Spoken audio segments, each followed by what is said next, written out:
I'm gonna do as quick a video as I can of this bathroom, this shower.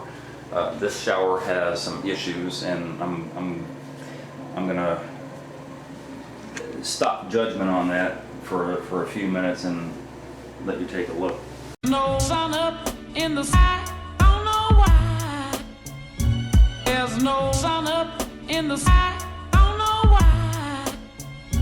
There's no sun up in the sky, don't know why. There's no sun up in the sky, don't know why. Every the time there's no sun up in the sky, don't know why. There's no sun up in the sky, don't know why. There's no sun up in the sky, don't know why. There's no sun up in the sky, don't know why. Every the time the time.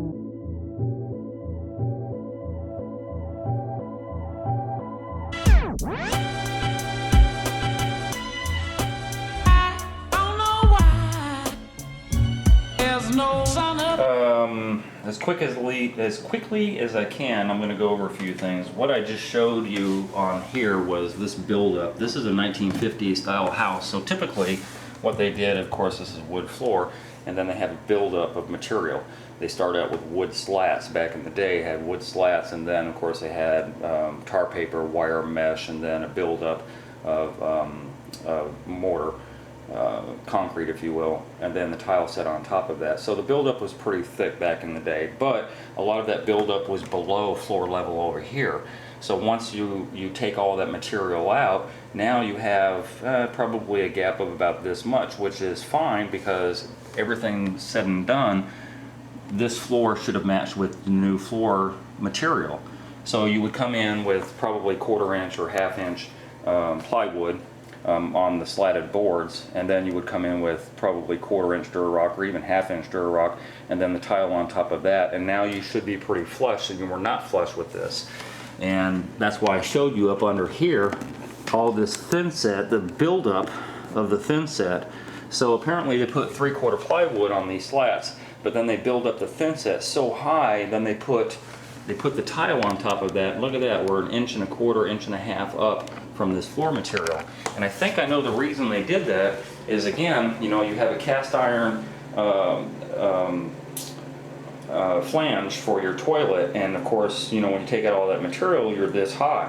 And so rather than cut off the cast iron and start from scratch with a new flange, he didn't know how to do that apparently, and that's my guess on it. So he just left the old flange there with the cast iron, whoops, and came back here and decided to do all this buildup in order to be flush with that cast iron, which begat this huge transition. And look at this.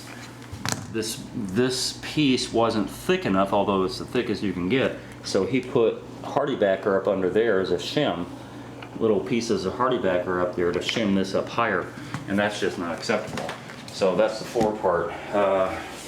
He used non-sanded grout. He used 1/4 inch spacing on this tile, and non-sanded grout, big mistake, 1/4 inch non-sanded grout.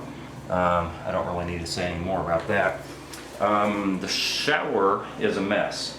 So we have this curb, and the curb is cracking because, again, non-sanded grout on 1/4 inch grout line, which is a big no-no. I showed you that on the inside, and it's also on the outside. This curb top, this one piece, which is great because now you only have 2 grout lines. Oh, I didn't even notice that. No symmetry at all. So we have a 12 inch cut back here, and then a 24 and a 24. I don't know why. The 24 should have been center, and then another cut here and another cut back there. So that's just the symmetry part which bothers me. And then of course the curb is not going inside the shower. If anything, I can see that it's slightly going outside of the shower instead of inside.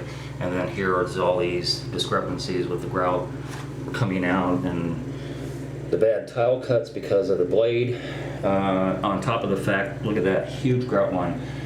So on top of the fact that he set this tile after he set the wall. So the wall went in first, and now he has a horizontal line with huge grout lines that happens to be non-sanded as well, so that water can sit there and pool and sit on top of those grout lines. That's back ass where the tile should have set on top of the floor rather than vice versa. The drain is really, really bad, and there's even, look at here, a huge gap around here, and there's silicone all around the edge of this drain because he realized it was a bad job. Lippage on this tile, big time. Lippage, everywhere I look there's lippage on this tile. It's just bad. I mean, I don't have adjectives anymore of all these piss poor. Look at that. This is the reason this happened is because he has a dull blade, and I'm seeing that in a lot of different areas. The dull blade thing, I think I showed up here. Nope, over here. All these little cracks of this glass. You can't cut glass with a dull blade. And then in addition, look at that. And then in addition, this isn't bad. I mean, this isn't horrible, but I mean, as I'm rubbing my hand across it, there's pieces. This one is sticking out way too far. There's pieces in here. The proper way to do the mosaic, and this is concaved here, look at that. The proper way to do mosaic is once that's set up here, lippage. Once that's set up there, you get a float or something flat and push down evenly so that you have a nice flush surface. I think what happened is this mosaic was not as thick as the tile, and same as I've said on my other videos, there's a way to bump that out. But anyway, this tile is kind of a brownish type of color when you cut it, and so what he did is he just put extra grout on the edge of here. He just globbed up extra grout so that you don't see the brown cut edge of the tile. And oh, by the way, there is no shower pan liner in here. The reason I'm here is because there's leakage going downstairs. This guy put plywood down and then backer board on top of the plywood. Sounds like a familiar theme, another video of that. And then he just thin set and set all this tile right on top of that. There's no buildup of mortar at all. There's no mortar in here. It's just thin set. There's no pan liner. There's no shower pan liner in here whatsoever.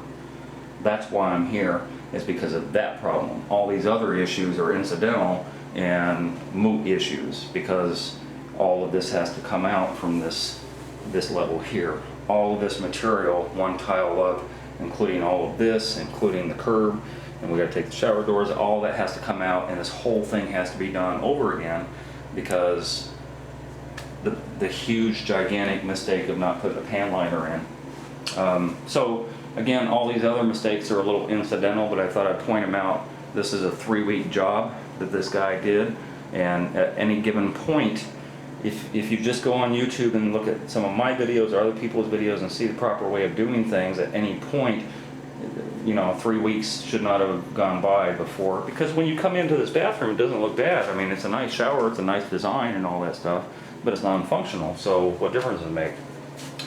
So just do your due diligence and find out that which you don't know.